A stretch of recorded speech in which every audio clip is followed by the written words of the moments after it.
Hello, Algebra 2 students. So today we're going to continue with the rational zero theorem. In the previous lesson, we found a possible rational zero and then finished by factoring to find the other rational zero. So again, everything in the previous lesson focused on the rational zeros. So today we're going to do the same kind of concept. We're going to find one rational zero, and then most likely we're going to have to solve by quadratic formula or by just solving a quadratic to find the other zeros that in this case are not going to be rational. They're going to be irrational or imaginary. Okay, so on this first one, I know we did the first part already together, but we're going to go ahead and redo it again. So for my possible p-values, because again, I'm going to find my p over q's to guess. So for my p-values, I'm looking for factors of 50. So I would say plus or minus 1, plus or minus 50. And then we have a 2 and 25. And then we have, let's see here, 5 and 10. So that should be the list for those. If we continue on, we're going to have factors of my lead coefficient, which is 2. So that would be plus or minus 1 and plus or minus 2.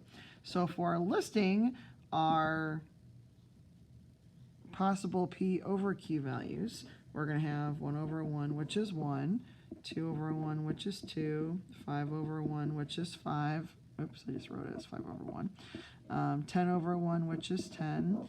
25 over 1, which is 25. 50 over 1, which is 50. And then we're going to put everything over 2. So 1 over 2 is 1/2. 2 over 2 is 1. I already have that listed. 5 over 2 is 5/2. 10 over 2 is 5. I already have that listed. 25 over 2 is 25/2. And then 50 over 2 is 25, which I already have listed. Okay, so we're going to find a possible zero. We're going to find a zero that works, and then we're going to go from there. So if I'm looking at this list and I'm trying to guess, what would you check first? If I were you, maybe I would check a 5. Because 5 is one of our zeros. I could have 5 or negative 5. So again, I'm going to start by, again, putting my coefficients down. So I have a 2, a 10, a negative 10, and a negative 50. Okay, so if I bring down the 2, 5 times 2 is 10. 10 plus 10 is 20. 5 times 20 is 100. Negative 10 plus 100 is 90. And 5 times 90 is 450. I get a remainder of 400. So that one doesn't work. So what would you do next? Maybe you would plug in, let's test a negative 1. So again, if I list my coefficients, I've got 2, 10, negative 10, and negative 50. Okay, so if I bring down the 2, negative 1 times 2 is negative 2. 10 and negative 2 make 8.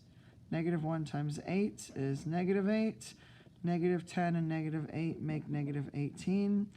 And negative 1 times negative 18 is a positive 18. And negative 50 and negative 18 give me negative 32. So this one doesn't work either. Again, I'm looking for a remainder of 0. Okay, so what would you guess next?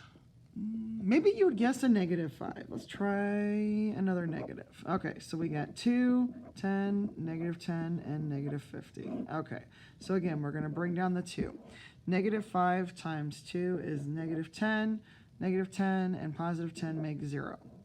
Negative 5 times 0 is 0. Negative 10 plus 0 is negative 10. And negative 5 times negative 10 is a positive 50. Okay, here we go.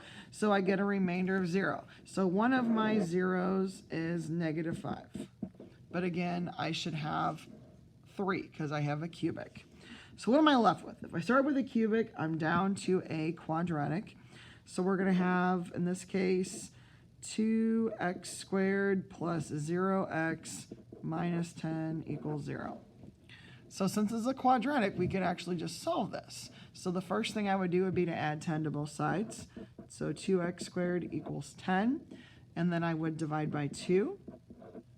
So x squared would equal 5.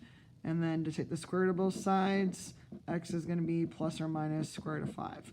So this is an irrational one. These are both irrational. So my zeros are negative 5, the square root of 5, and negative square root of 5. So I have 3 because that's positive and the negative 1. So again, the ones we're going to do today, you're going to have to find your rational zero, and then you're going to have to solve at the end, and you may get imaginary or, for that matter, irrational as well. Okay, now so majority of your problems like this. I do want to take a look at one more at the end, and this is x cubed plus 5x squared plus 4x plus 20. That is my function, my f of x.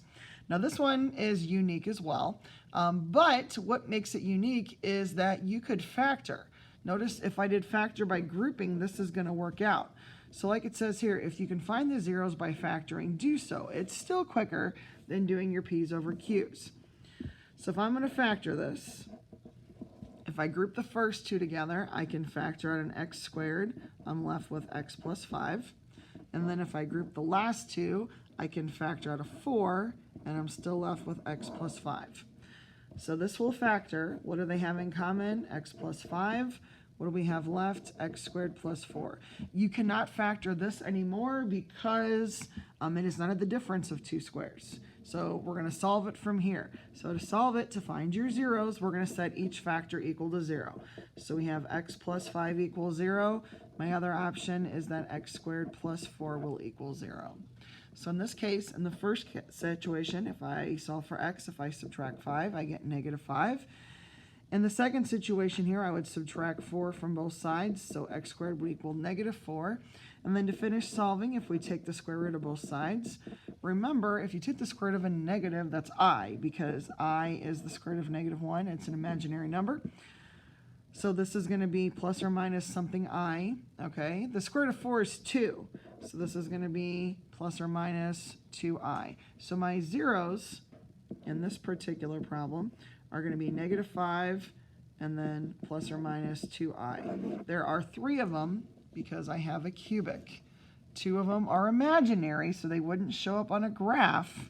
The negative 5 would, but the 2i and the negative 2i won't, because if we're graphing in the real coordinate plane, we do not have imaginaries. So again, today, some of our zeros are going to be irrational, some of them are going to be imaginary, but for the most part, like the previous example, you're going to use your rational zero theorem to find one that works and then go from there. If you have any questions, please let me know.